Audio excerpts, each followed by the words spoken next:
Fala galera, estamos aqui diretamente da ProWeek, na sua 8ª edição, que é o Encontro de Comunicação e Educação da Anhembi Morumbi, e nós vamos conversar com o Luiz Cosme, que é um jornalista, né, Luiz? Sim. Seja muito bem-vindo. Muito obrigado pelo convite, muito legal estar aqui com você. Eu que agradeço. Luiz, se tratando de comunicação, como foi que você soube que você queria cursar jornalismo? Quando foi que você descobriu esse teu interesse pela área? Olha, Gabi, no início não foi fácil. Depois eu fiz essa descoberta várias vezes. Elas se repetiram muitas vezes, em muitos momentos muito felizes da profissão, muitas reportagens que eu tive orgulho de fazer, muitas que eu tive orgulho de editar também de apresentar. É uma profissão que me deixou muito feliz. Eu comecei a minha paixão pelo jornalismo ouvindo rádio. Eu adorava ouvir rádio, eu tinha um rádio que eu botava embaixo do meu travesseiro e eu dormia ouvindo rádio, acordava durante a noite, ouvia um pouco o rádio na madrugada. Então o rádio, vamos dizer assim, que foi o veículo que me levou para o jornalismo.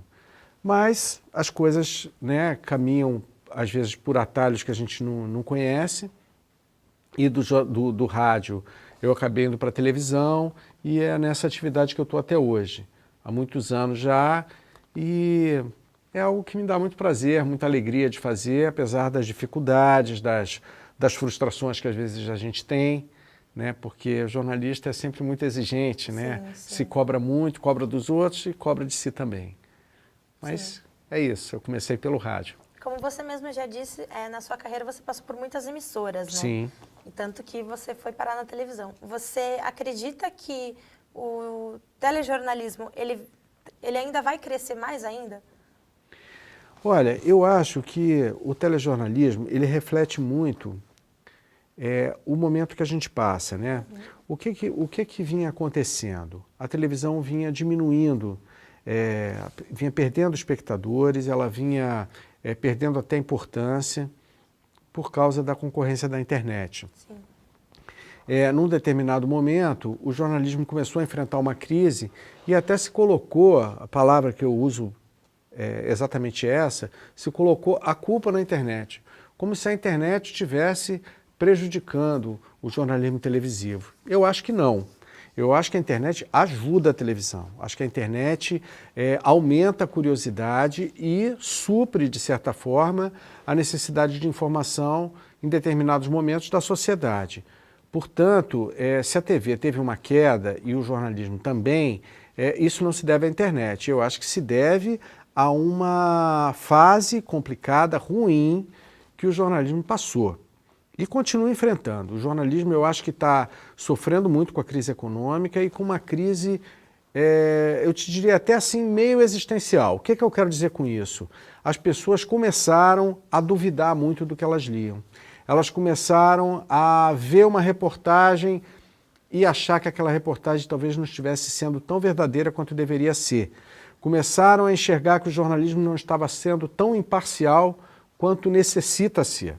E isso deflagrou uma crise de credibilidade. Agora, com o agravamento da crise econômica, as pessoas, infelizmente, estão saindo menos de casa, estão vendo mais televisão e as audiências, em geral, de quase todas as emissoras aumentaram e isso se refletiu também no jornalismo. Isso é bom? É bom, mas isso não quer dizer que por ter mais Ibope, o telejornalismo tenha melhorado. O telejornalismo, pelo contrário, se ele tem mais Ibope, ele está sendo mais visto, ele tem mais responsabilidade, precisa melhorar. Para quanto mais telespectadores nós falarmos, melhores temos que ser. Informações mais precisas temos que dar. E mais temos que entender o que a sociedade está precisando. Será que a sociedade está precisando mais desse tipo de informação, mais daquele? Não somos nós que vamos decidir, mas somos nós que temos a responsabilidade de tentar descobrir e de perguntar para quem sabe, para oferecer um jornalismo cada vez melhor. Sim. Como você mesmo disse, Luiz, a televisão, uma das maiores críticas é justamente a manipulação, né? Então, involuntariamente, acaba tendo a comparação do telejornal com o radiojornalismo.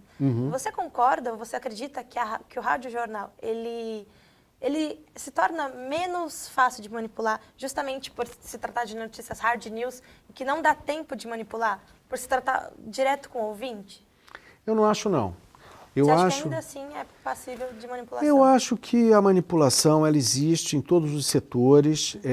Eu acho que a gente, por ser jornalista e por desenvolver a crítica, o que é muito saudável, a gente acaba sendo bastante rigoroso. E vou te dar um exemplo.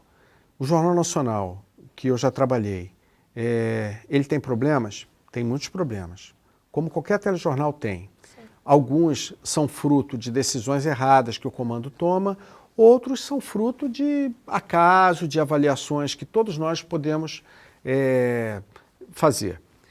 Mas o que acontece? Normalmente, quando se vai fazer uma crítica de telejornal, se usa o telejornal, o Jornal Nacional como exemplo. Dificilmente você vê alguém dizer assim, poxa, na eleição de 2012, o jornal do SBT ou o jornal da Band falou mais do Aécio do que da Dilma, ou mais do... No caso não era nem o Aécio, né? Era o outro candidato. E também não era 2012, desculpa, era 2010. E em 2014, sim, Aécio e Dilma. Você nunca ouve isso. Por quê? Porque esses telejornais eles são muito menos vistos do que o Jornal Nacional. Então o Jornal Nacional acaba pagando o preço pelos erros dele e pelos erros dos outros também. Porque muitas vezes a gente fala assim, ah não, a Globo é contra o PT. A gente não ouve dizer, a televisão, vários telejornais, os telejornais esses e aqueles, e a Globo também, são contra Acaba o PT. sendo uma A gente crítica não ouve isso. direcionada Exatamente. somente à Globo. Quando, na verdade, a gente também pode fazer essa avaliação de que a TV Globo, ao longo do tempo, talvez tenha adotado posturas editoriais e decisões editoriais mais corretas que as outras. Então, eu acho que, em relação a isso, a TV Globo paga o preço dela ter uma audiência maior do que as outras.